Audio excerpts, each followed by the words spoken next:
There's a long one. Nothing but net. Oh, my goodness. Didn't see that coming. I'm diddly dee. Yeah. Welcome to another episode of All Nat, brought to you by OTS.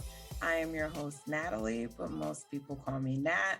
And this is the second episode in a special two-part edition of All Nat, focusing on the Golden State Warriors and the Phoenix Suns, the two hottest teams in the NBA. Some might say they are the two best teams in the NBA. They are certainly the teams with the two best records in the NBA, and they match up twice this week in what will likely be the two most highly anticipated games of the NBA season to this point. If you haven't looked at part one yet, you definitely want to go back and check it out. I am joined by Phoenix Suns fan Jeremiah, and he knows everything you need to know about the Phoenix Suns, and he helps me to break down what to expect out of this matchup when these teams meet up twice in 1 week. And what's going to be two very exciting games. I know it. So definitely, like I said, if you haven't viewed part one, you want to go back and check it out. The title of this episode is called Top Two for obvious reasons. We get into the matchup. We break down who's going to be on who, X's and O's, what you'll probably see. And then in this second episode, we're going to get into just the likely ceilings for both of these teams. Will one of them make it out the West, get to the NBA Finals, and all of that good stuff. So again, go watch part one. If you've already watched part one, then tune in now to part two. It's going to pick up right where part one left off. Enjoy. By the end of the season, your assessment was essentially in a way agreeing with us that like if the Warriors just did a couple of things differently or had different pieces, they probably could have been a much better team. So we really weren't that crazy last season in our thought process.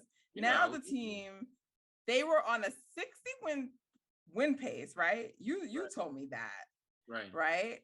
At the end of the season. But yet somehow you think like they're winning right now and it's bullshit. I don't understand. I didn't say the bullshit. No, hear me out. I guess to clarify. It's not bullshit. I just don't think they're unbeatable. Like 18-2, like I told you, is like that 16-1 team. Like that's that kind of record. I don't think they're 18-2 pace over the playoffs. I think they can drop a couple games here and there. And I think some matchups like I want to see you guys and I want to see us against Milwaukee and against Miami. Those are the only two teams I'm worried about out East until Kyrie comes back. So I feel like you guys can't be beat by anybody but us and vice versa. And in the East, there's a couple teams that can beat us. 3 teams if Kyrie comes back. So that's how I see it. So 18-2 to me is clear of the league. I don't think you guys are clear of the league. Is that not fair? I mean, the record wouldn't suggest that. And they have Clay coming back. So you guys think you're clear of the league? Do you think that? I think that Clay is coming back to a team that's 18-2. That's what I think. Yeah, but you don't believe you're clear of the league. You think it's not that. It's that I don't like to disrespect any team. I respect all people as opponents. So you're never going to hear me speak like that. It's just not my thing. But do I think that we are the best team in the league? Yes. And do I think that we're the best team in the league right now? Yes. And I think that you're adding Klay Thompson to the best team in the league. I would have to put the Heat and the Suns a little bit lower. First of all, I mean, I'm not like super high on Milwaukee. I'm only high, and not even high. I only believe in the Nets if Kyrie comes back because I actually didn't think that they needed Kyrie to still go to the finals. Either. But if Harden is not going to play like an MVP level player, then they absolutely need Kyrie, right? And so either one of two things has to happen or both. Harden has to return to form, which I don't know, doesn't seem like it's going to happen, or they have to get Kyrie back, right? If both happen, then they're pretty legit. That's the only team. The Bucks, I'm another one with you know, the way that they won and got there. I know people feel like that's the same shit people did to the Warriors. Oh well, I don't care. I'm Yeah. just not. I'm not like a super believer in like the Bucks dominated the Phoenix Suns. Ooh, okay, like I'm just not. Oh, I'm just not overly impressed. I'm sorry, but Giannis is a great player. What he did was impressive. I'm not taking that away from him, but I didn't see him play the Nets and feel like he just dominated KD and embarrassed him or anything like that. You know what I mean? So that's Yeah, I'm with that's you. how that's how Here's I the thing feel about the about it. Bucks, though. The Bucks are the difference is like even this year they're undefeated when all three of the guys play, and it's like I said about the Warriors in 2015. I think they know they can do it now, so I think there's a different level of confidence with them. Like especially with Middleton, who I think he needed it a little more, and then Drew is a championship player, and then Giannis got that monkey off his back. I feel like it's a little different. And when the three of them have been together this year, they've been really good, like crazy good. So I think the Nets are worse because Harden isn't that guy anymore. Even if Kyrie comes back, I think there's some chemistry issues that are gonna be there, but that's probably more wishful thinking than anything. And then Miami, it just matches up well. Like defensively, they got everything. Yeah, So I feel teams like that don't have the guy, I'm always a little lower on them. Sorry, I just believe I'm you with need you. one of those guys. I'm So definitely with you on that, but I don't know. I feel like if they shut down, Miami can shut down Giannis. I do. I believe that too. And that's the difference. Like I'm in agreement that I think that there's still a way to limit Giannis, right? I don't, and granted, that way might be with a wall, right? I don't think anyone's doing it one on one. But what I'm saying is with Steph, when you throw traps at him, he has his answer to that now. Like you're not just throwing a trap at him and he's getting like flustered and nothing's happening. He has his counter to that. I don't haven't seen what Giannis's counter yet is, right? And so that's my thing. He's been hitting. He's gotten better as a passer, so he's hitting a lot of those skip passes. Every time whoever collapses on him, he's finding the right guy. He's finding the guy who's going to find the guy. So I think he's gotten better as a passer this year, and he's not attacking as much on the ball, like at the top of the key and just ramming into the defense. I think he's That's finding true. different ways to get into the paint. So I think that's the difference with him this year. And I think just the difference is Drew. Like Brett Bledsoe was a terrible. Drew is Agreed. the difference, like to me, between the last couple years. Agreed. So I Here's think my theory though. Here's my theory about if like the Warriors match up with the Bucks, right? I think that they need Drew to also be good offensively to yeah, win that series. And if Drew is chasing around Steph all game, that's going to affect him on the offensive end. And I think Drew is who they would put on Steph. And Drew has yet to proven to be like an effective defender on Steph.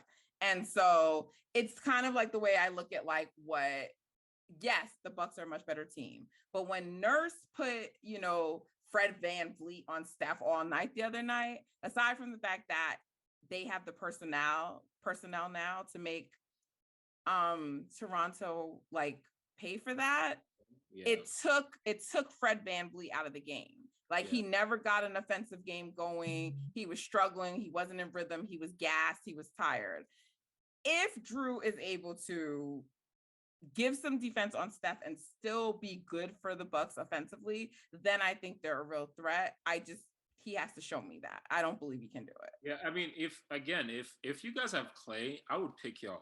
Like that's the easy favors. I think you match up with everybody, including Miami. Miami, you're right. They don't have that guy. I'm not that big on Butler as most people. He's been Yeah. an MVP candidate this year, but to me, he's still a tier 2, tier 3 type of player. Yep. And then they're relying on Tyler Hero off the bench. Bam has regressed. He's still great defensively, but something's off about him this year.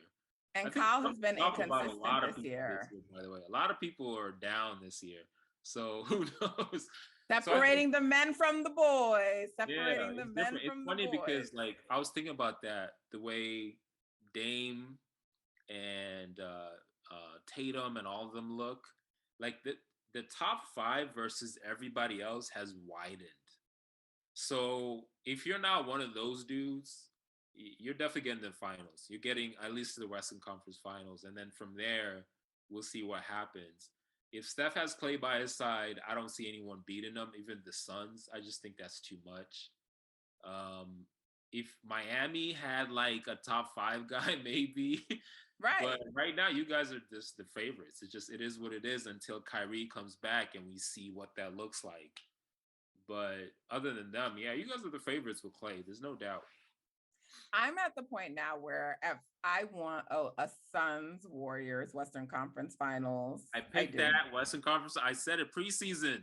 I called it. I thought it would be the Lakers, honestly, and I don't really care who it is. I want to play both of y'all, but there's a part of me that wants to play the Utah Jazz too, just to like fucking clown them. But there's no point that we're gonna get to them because they're gonna be too highly seeded. So I shouldn't say get to them, but it'll either be like we'll probably see two of those three teams, but not all three. You can see the Lakers in the first round if they keep this up, if they stay around the play-in, bracket level. They could make the play-in. You could see in the first round, and you could see us in the third, and then see I don't know either the Clippers or Utah in the second. Who knows? But yeah, I don't know. I mean, whatever. Anyway, I would like to see the Suns because, like I said, y'all have gotten a little cocky. You're gonna see us. I promise you that. So, but I still want, like, all due respect to Giannis, love to play him at some time, but I want the fucking Nets in the finals. So Kyrie, I don't care what version of them it is. I want Steph versus Katie. That's what I fucking want. That's the finals that I want. Too bad. We're gonna spoil that. We're gonna spoil all that. It's gonna be Suns versus some I don't know. You just said if Clay comes back, we're the favorite. Like, have I missed the news? Favorites is not unbeatable. Favorites is not unbeatable. Have I missed the news that Clay is not coming back? Favorites, unbeatable are two different things. It's not a guarantee you're gonna make it. Okay, that's all I'm saying. I would never pick. Man, I'm behind my Suns. We're gonna make it to the finals. I'm so pissed we didn't win last year. I'm so pissed. I'm still pissed. Well, yeah. I mean, look, I could never cheer for you guys with Chris Paul on the team. You get rid of that guy, and I could, but until then, I will always root against you guys. And it's a shame because I like the team a lot outside of them.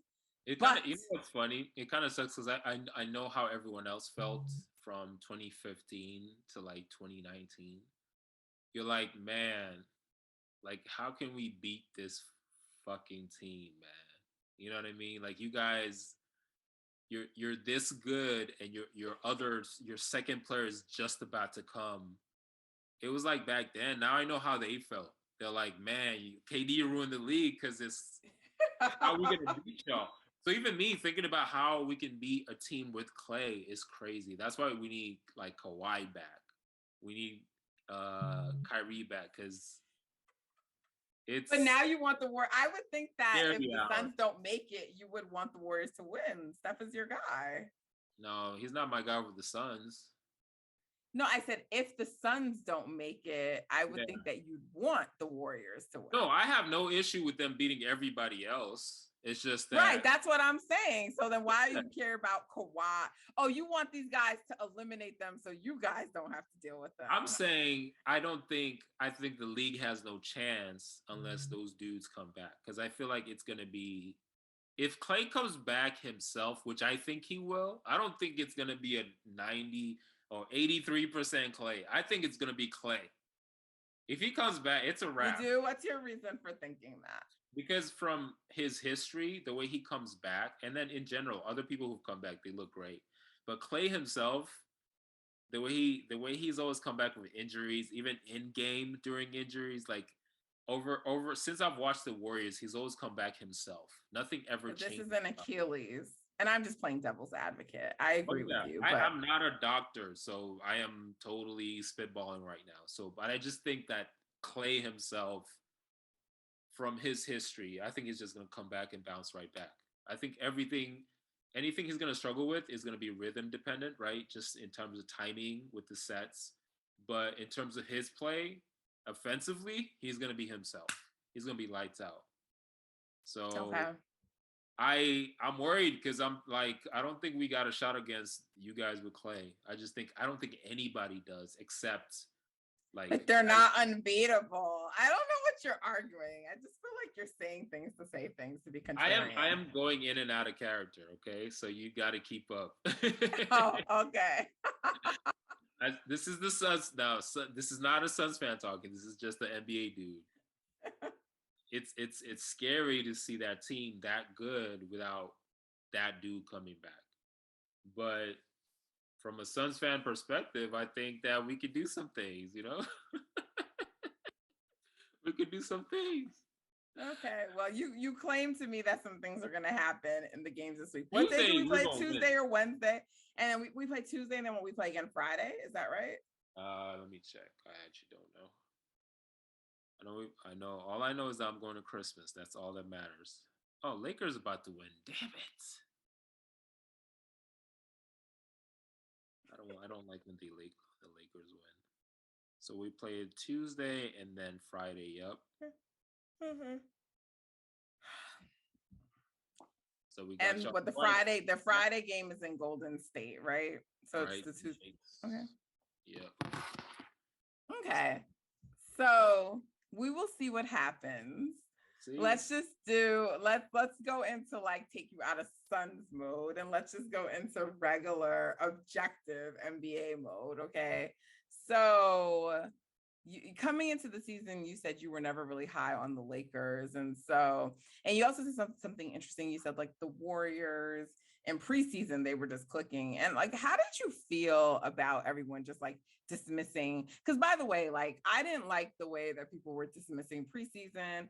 And the Suns have sort of escaped this. The Warriors didn't though, because when they were winning, there was like a heavy focus on our schedule. And no one really said anything about y'all. Y'all have just kind of like flown under the radar. But in general, I mean, some would make the argument that you guys probably aren't getting enough credit for like winning so many games in a row and being second right behind Golden State. But I don't think people really kind of cared about you guys that much, right? But with the Warriors and I would say the Bulls, those are probably the two teams I noticed it with. Like people just kept emphasizing, oh, their schedule. They haven't played anyone real. When we were like good in the preseason, it was dismissed. But when the Lakers weren't, it was like, oh, it's just preseason. You know, I don't think that you can just overlook those things. I'm not saying that the champion is determined in preseason, but I do think there are some things you can glean from the preseason, little things. And I feel like it just went to like the extreme of like, oh, it doesn't matter. But I feel like that is always tied to like LeBron teams when they're not doing well, right? Like if they're not doing well, it's preseason or it's regular season or it's early or this doesn't matter. You know, the thing about a team like, or injuries, like they're waiting for Ariza and somebody else. It's the thing about a team like the Lakers, right? They are supposed to have another one of those guys in Anthony Davis, and they can't win a fucking game without LeBron James. And then even when he does play, they have to go into like double overtime against teams that they should be able to beat. And so I'm curious about like Anthony Davis, like if he continues to play like this, like, are we still considering him a top 10 guy? I mean, man, I probably was higher on AD than most people because I was. Yeah, because you moved him into the top 5. I remember that. Oh yeah, I had him as the man, probably the best big in the. You had him over Giannis. I had him over every big in 20 after they won the championship because I got tricked by the bubble stats. I got tricked like a lot of people did. And then he just looks different. I mean, we saw the New Orleans version AD. It's not this guy. He was better before he got traded to LA. So I don't know what's really going on with him. I don't know. It's because he's not completely back. Maybe some people have suggested he bulked up too much. Maybe it's the Russ effect because I always believe like sometimes Russ rubs some people off the wrong way because he takes so many possessions. So I don't know what's going on with AD, but I don't think this guy is who was there a couple years ago because even when he wasn't making the playoffs, he looked way better than this individually, right? He looked way better in New Orleans, but I still way overrated him. Like, I think the people who were for him, we all did it. We all have to just admit it. Like, he's just not as good as we thought. He's not a good initiator. It's not that great of a playmaker. He really is a great finisher. That's what he does. He finishes plays. He has to be set up. You have to set the table for him, and then he's gonna eat. That's what he does. He's kind of an old school big. Yeah. So which is fine. There's nothing wrong with that. But in today's NBA, the fact that you have players like Joker.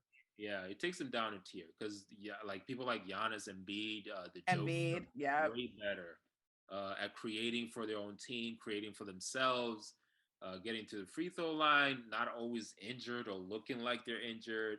Like AD does that like Paul Pierce thing where he looks hurt every damn time. It's so I don't get why he does that. So right. he's having a tough season, but I think again my whole thing was they brought in Russ and they got rid of Caruso and KCP. I didn't get that. It was a wrap after that. Like, I don't even have to break anything down. I don't have to go X's and O's like they do every week with the Lakers pod. It's really just they brought in Russ, and Russ monopolizes possessions. For him to be effective, he needs 100 possessions. 10 of them, he's going to be bad. Another 10, he's going to brick, right? Another 10, he's going to turn over the ball. And then every once in a while, he's going to throw a good dime and make a layup. And you're like, yes, that's the Russ we want. But then you have to look at every other possession that he's taking away from better decision makers like LeBron. It made no sense why they got him. Zero. There was no reason to get Russ. There was no reason to get rid of Caruso. So I knew the Lakers were done in the preseason. You could see it, but I knew it before the preseason. The Warriors, I knew because they looked bad a couple years ago. When I was talking to you, I remember that. And they looked terrible. And I was like, yo, they're not going to be good, Nat. And you're like, I believe in my team. And they turned out trash, just like the preseason. You can see it. What and year like, was this? When Steph got hurt, the hand, when he broke his hand. Like, they were getting bludgeoned in the first games, even when he was in there. And you could see it. It's not really about the results. You're not looking for like preseason wins. You're just looking for habits, right? You're looking at the process. Yeah, I still you can tell the difference. You can tell. Yeah, I mean, I think that's a little different grading a team that's like brand new together, lost some pieces versus a team like the Lakers that still, while they had new pieces, still had like LeBron James, Anthony Davis. Now, granted, those players weren't playing in the preseason, but I don't think that's the same. Like, I didn't think the Warriors were going to be that year when Steph broke his hand and was out. I didn't think the Warriors were going to be a contending team. I don't think that the way that they started was how they were going to finish the season. I mean, even last year, they got blown out the first couple of games. Right, but there was something different last year is what I'm saying is I saw something but different. People didn't notice that in the beginning of the season. I mean, let's just speak to me here. Let's speak to me because I can't speak for everyone. So I saw something different in last preseason than I did because of Oubre. They brought in Oubre, and I think they brought in some other dudes that they got rid of. But I felt like at least they could hold up against some of the bigger teams. You guys were getting killed in every way in 2019. Right, but you got to remember in that year, like they brought in D'Lo and they were going to change him. So like they were going to have like roster stuff happening throughout that whole season. So it's hard to really say. But once his hand got broken, it was like, by the time they would have gotten rid of D'Lo, you guys would have been. I didn't think you guys were going to be a good team that year. I actually think D'Lo getting traded to Wiggins was like the best thing because that's what really changed. That was going to happen regardless. I mean, I don't know that it was going to always way be later in the for season, Wiggins. though, like halfway through the season. Right, but what I'm saying is how soon or when things happen, I think we're all like affected by like Steph's timeline. Like it might have been sooner. It might I don't know what was going to happen, but my point is that like I don't think that they ever would have been like this team that was like a bottom feeder team, like only having like a few wins is what I'm saying. I think Steph Curry would have been enough to still buy them wins, and even if they would have been like on the outs. Maybe the 10th seed, is that what you're saying? Maybe that. Yeah, I think they could have been on the outside looking in, and you could have still had a situation where they like there wasn't a play-in game, but that was also the season. Wasn't that the season like they had the bubble?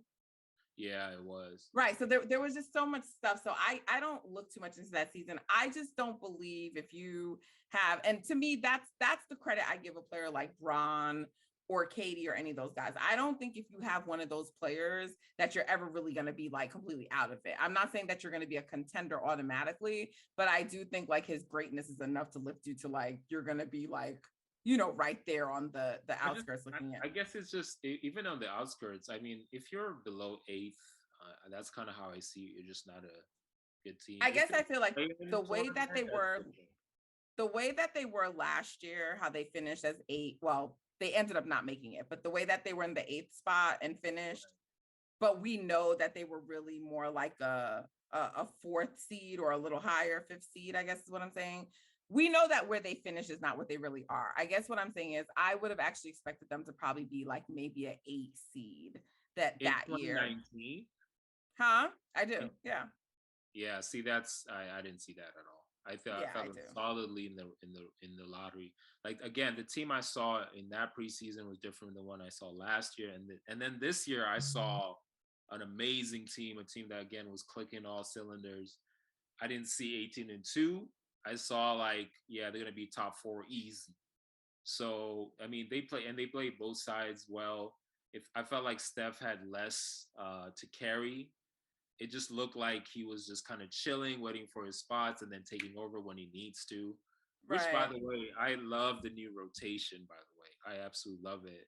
The when he starts, he starts and then rests in the middle. So he's starting every quarter and finishing every quarter. Brilliant. It's perfect. That's why he's going off. Why do you think he's going off in the 4th? It's because he gets to start it and get a feel for it. That's the 4th, but it's affecting him throughout other parts of the game. I mean, we'll see. He's not playing bad though. He's not playing bad in the other parts. I know if they keep winning, it's gonna stay, but I don't like it. It's very choppy. It's not. I think perfect. It makes complete sense because he's starting and ending every quarter. Yes, but that doesn't mean that the way that they're achieving that is making sense. It doesn't mean that there's not another way to get to it. Like I do want him. I want him. There's lots of ways. Like this is one way that they try. There's also just maybe limiting like his second quarter minutes and not having him play a smaller amount of time in the second quarter. Because the main thing is Kerr's just trying to get to him not playing like a certain amount of minutes over. It doesn't have to be that I take him out, because there's been plenty of times like in the first, in the third, like tonight versus the Clippers. Like I think they blow that game wide open in the third if Curry never goes to the bench, right? And then you're not even in the 4th quarter. So like there are times that like the fact that he played a certain amount of minutes when he was needed to come in the 4th quarter, Kerr doesn't bring him in because he's worried about minutes. But there's also a lot of times that they just ended games in the 3rd quarter because he played them. So there's a trade-off, So that's what I'm saying. I think I see that too. I think from what I've watched, they've increased leads because he's when he started the 3rd quarter, he does his thing, they increase the lead, and then when he goes to rest, they keep increasing it, and then he comes back and he just closes it out in the first few minutes of the 4th quarter. And then that doesn't happen every game. Like tonight, that didn't happen. Of course, it doesn't happen every game. But for the last 5 minutes, he's resting. So I feel like I like it because he was struggling in the 4th quarter, the first 6 games of the season. When they changed it, I felt like it just clicked. But I don't think that has anything to do with the rotation because he struggles in the beginning of the season every year. Like that's a common thing. When it changed, he went supernova in the 4th. Like once they changed the rotation, he's what I'm saying is, but you're attributing that. What I'm saying is you're attributing that to the rotation versus him just getting into rhythm for the season, which happens every year. Why are you not attributing it to the rotation? It has because every year he starts off slow and he's like that. They challenge do. That. Many people have pulled the numbers, so they're out there. You can go look them up. He starts slow percentage-wise. I'm talking about 4th quarter specifically. I don't think he starts slow every year in the 4th quarter. That's not true. I'm just saying the shooting and his slowness, I don't examine it by quarter. What I'm saying is he starts off slow for the season and then, by 5 or 6 games and he gets better. So what I'm saying is I think that he would have gotten like that regardless of any change in the rotation. That's all I'm arguing. That may or may not be true. I haven't looked at the numbers, but from what I remember, I didn't focus on 4th quarters only. in 2016 he started off hot. 2016 is one of the few years. 1 second. 2016 he started off hot. 2017 he was cold because he was integrating KD. 2018 he started off hot. 2019 started off 50-50-90. I remember that because he was in the MVP conversation. So I don't know about that. I have to check the numbers. I do. You have to look at it because I can't. But I don't what I'm know. saying is also true. Is those are the patterns that happen. But specifically this year in the fourth quarter, he was struggling, and then they changed the rotations, and now he has enough energy. Someone has already pulled the numbers, so I'll find the tweet and send it to you. What I'm saying is they did, like 2016 is an outlier year. That's not normal for him. All the other years, the first 5, 18 and 19. No, not just 18 and 19. Even whether you're attributing it to KD why he started slow, I'm just saying he starts off slow the first. But he didn't start slow in 2018, and he didn't start slow in 2019 and 2016. Those are 3 years. Okay. So the numbers for those games. Yeah, you can look this up. You can look it up too. The numbers for these games. I have looked it up. That's why I'm saying it, because I looked it up. Okay, so look it up and send it. I've seen the people who looked it up too, because I did it. What's his name? Grant Liffman like tweeted the stat like, oh, what do you know? Look at this. And there's also Dre, you know, that guy who's like always into stats, you know, in Urkel spaces. And he's just like, no, he went through year by year and did the numbers. Like, that's what I'm saying. Like, I'm not saying this because I'm just arbitrarily saying it because I don't remember like these things from my memory, like the way people do. Like, I don't remember how stuff starts and finishes because it doesn't matter to me.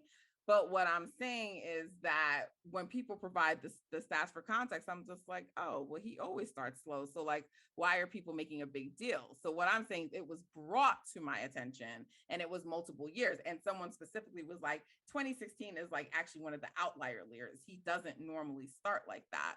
So whether it's down to the fourth quarter, I don't know. But I don't necessarily attribute like the rotation change to the reason why now he started like going off in the fourth quarter. What I'm saying is the ability to play more minutes, I think, and be like consistent is going to give him the ability to do that. And so what I'm saying is you can achieve that goal without it being like, I'm going to just pull you out in the middle of the first quarter. Cause like literally he'll be like in a rhythm and he'll just start hitting shots and then Kerr will take him out. You know, like that doesn't seem to make a lot of sense to me. And when really your only objective is to be able to have him play whole fourth quarters, right? That's the objective.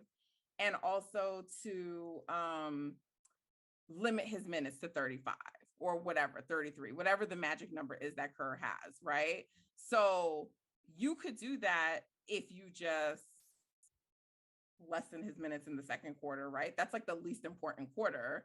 And just let him play more in the fourth. Why do you have to keep breaking up the first quarter and breaking up the third quarter? Why does that have to happen? I just like the idea of starting and ending quarters. That's really what I like. I like that distribution. So even in the fourth, I'm pretty sure if you guys had a big lead, he was still not a big lead, a decent lead. He would still rest in the middle of the fourth.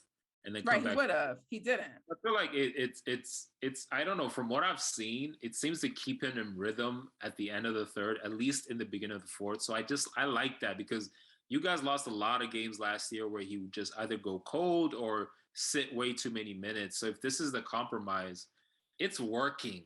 It's working. So I'm like, why tweak it any more than it is now when it's clearly working and he gets to end quarters? The way I actually like it because even when I'm watching, I'm like, yo, Steph is starting the fourth.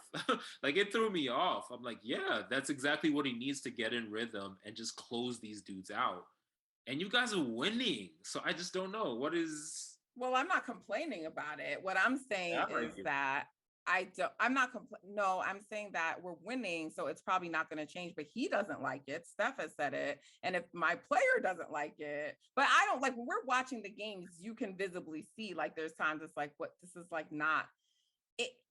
There's a lot of other superstars, a lot of other dudes who do that. Like they get out in the middle of the court and come back to end. But that's what they do. Right. Like I think my issue with Kurt is the rigidity of him feeling the need that it needs to be the same every game. I think I would just prefer a coach who can like go by the games and look to say, okay, this is the right time to take someone out or not. Like you said, like him being sat too long would make him fall out of rhythm, but that's a function of Kerr just because he didn't want him to go over a certain number of minutes is what I'm saying. He didn't have to sit him as long as he did. So you'd the be whole surprised how many other coaches do that with their superstars. You'd be surprised. It happens a lot often. Where I see a lot of the other dudes who follow the other teams or the fans, like, yo, why isn't Paul George back in? Why isn't LeBron back in? Bring him back. Like, it happens all the time. But if you think about the length of a season and you're trying to save him for the playoffs, quote unquote, I think it's a good idea. I really do. I think he needs his rest. I don't think these games are that important. If you guys were if you lost 5 games, you'd be okay. But the fact that he's getting going in the fourth to me is way more important than that first quarter, him finishing the whole first or the third.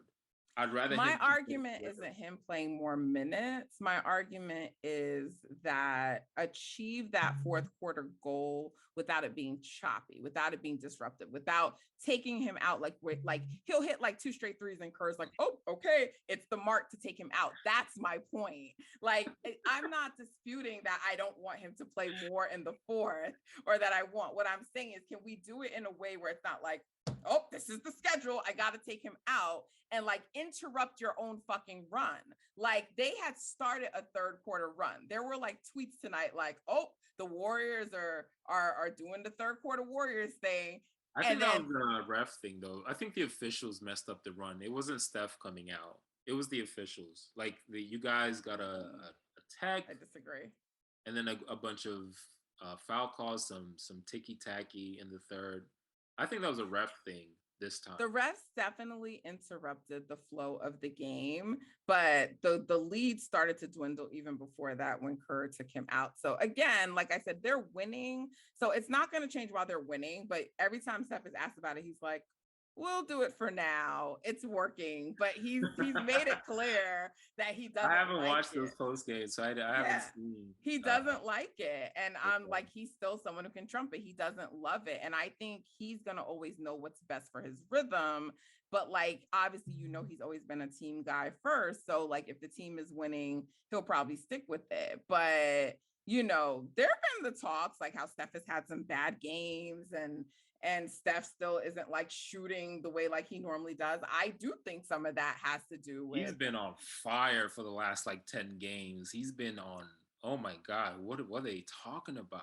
He's been. Jeremiah, I don't know how up to date you still are on the Warriors. There's been some, not who's, the whole last saying these things? Like he's on 50, 40, 90s in the last 9, 10 games. I don't know what people are watching because he's had some games where the shooting, like he's just like it hasn't all been overall. Steph is playing well, so I'm not trying to suggest that he's not, right? That's my guy. What I'm saying is the last like 10 games, if anyone, I don't know if maybe I'm missing something. He was shooting bad at the beginning, but the last I checked, he was over 50. And then I like 46% from 3, and then 95 and 33 a game. That's the last 10 games. So I don't know. That's what I'm saying. I think the rotation is because he has some of those like super efficient games that like offset some others. So if you're just looking at them collectively as an average, that might say that, but there are some games in between there where it's like, that's like what I'm saying. Toronto one, I think that's about it, right? And is there any other one?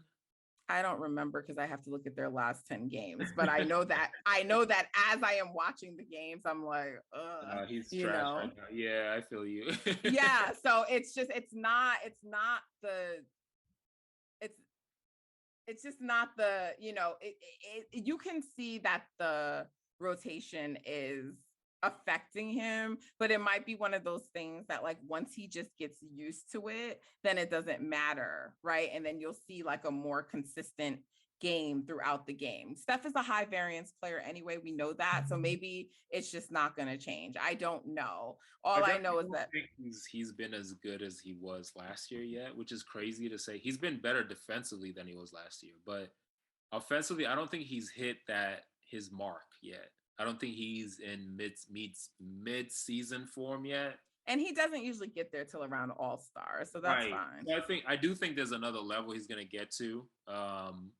Just from because last year that man he reached a, like a higher level of consciousness like with his play. It was crazy.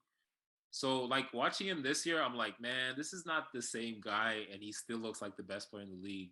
He's got another level. There's another one there. Maybe it's a rotation. If he doesn't like it, it might be part of it. But I think if he embraces it, which I want him to personally, I think he's gonna go off. He's gonna have one of those April months, like he just goes crazy. But yeah, I think ultimately we're both saying the same thing. Like we all want him to play. I think we're just trying to say, like, is there another way that Kerr can tweak the rotation to make it happen versus how he's doing it? And maybe there's not, but I don't know. I don't know. I think he just has to embrace it. I really do. I think this is the right way. But I understand what you're saying, but I think this is the way to go. I really do. I love watching him in the fourth quarter from the 12-minute mark. But why do we act like there's only one way to achieve that? There's always multiple ways. I just told you the only reason I like it is because he's starting quarters and ending quarters. That's the only I love that too. But I do not love when I see the man hit 2 threes in a row, and then Kerr's like, "Oh, okay, yeah. This is the time. This is the time I take you out." Like that's fucking stupid to me. I'm with you on that. So if Kerr could just be a little bit more looser with things and not so rigid, then I'd probably be fine with it. But I don't think he should mess with it until it stops working. I really don't. I think he should stick to it until something changes. I just think he don't mess with it right now. It's everything's working. Almost too much. It's not my call anyway. It's Kerr's call, and it's he might watch this call. You never know. He might be like, you know what? I gotta change it up. I'm pretty sure they're not listening to nothing. I know that Steve Kerr is not listening to anything I say because I am you know what we gotta do? We gotta tag Curry right after this and then see if he listen. I know we've been talking way long. This is the problem with talking to someone like you because me and you are talking like it's not a podcast. So yeah, by the way, it's been a couple hours, hasn't it? Yeah, this is a really long episode. It's a little different than my Yes, OTS, produced by OTS. It's a little longer than I normally go, so we should wrap this up. I wanted to, though, just for the Suns and Warriors, you think the Suns are winning both games? Do you agree with me that it's probably going to be a split? Where do you come down on that? I think it's going to be a split. I think each team wins at home. So, yeah, I'm with you on that. Okay, and then you want the Suns to go all the way and win it because they're your team, but you do think that with the Warriors and having Clay coming back, that they are probably the team to beat, although that doesn't make them unbeatable, but you struggle to find, a team that could really beat them. But if there is, it's probably the Suns or the Bucks, or the Heat maybe, or the Nets if Kyrie comes back. Is that right? It's just the Nets if Kyrie comes back. That's the only team with a healthy Clay because the formula is there. You guys have a top one player, you have the secondary star, and you have the best defense in the league. That's going to work in any era. So it's going to be the Nets because they have 3 legit superstars, and right now one is playing like a role player. So it's either them or nobody. If Clay comes back like himself, it's the Warriors or the field. I'm going to pick the Warriors, in all honesty. Okay. Well, thank you, Jeremiah. We're probably going to keep talking. We're going to no, I do. I'm just like, I'm sorry. My mind is thinking about so many things. I told y'all, like at the beginning of the show, Jeremiah drives me a little crazy. Like, but those are the best people, honestly, to talk to because they challenge the way that you think and your thought process. And, you can kind of get lost in your own world and how you think and being a Warriors fan. And so hearing someone who is like objective from the outside, who has a really good perspective, point things out to you is always a good thing. So I'm never going to, even if I fight you on it, disagree with you on it, I appreciate you for it, Jeremiah. So thank you. I appreciate you having me on because, I'm just a fan. So I really appreciate this. I love having basketball conversations. We both love the NBA. So, this is Yeah. a great way to spend the night. It is. And I think fans are some of the best people to talk to. Like, I mean, fans can be neurotic and crazy, and you're Right. actually not one of those people. I definitely can get into it. I think way more than you, but I think because we are fans, our knowledge is discounted and how we understand the game. And I also think fans of a team tend to know the team in and out more than like any other person. Like outside of the media that might cover that team, but like I think a fan knows a team more than like the national media. You're following them in and out. You're watching everything that's happening to them. You know all the interviews.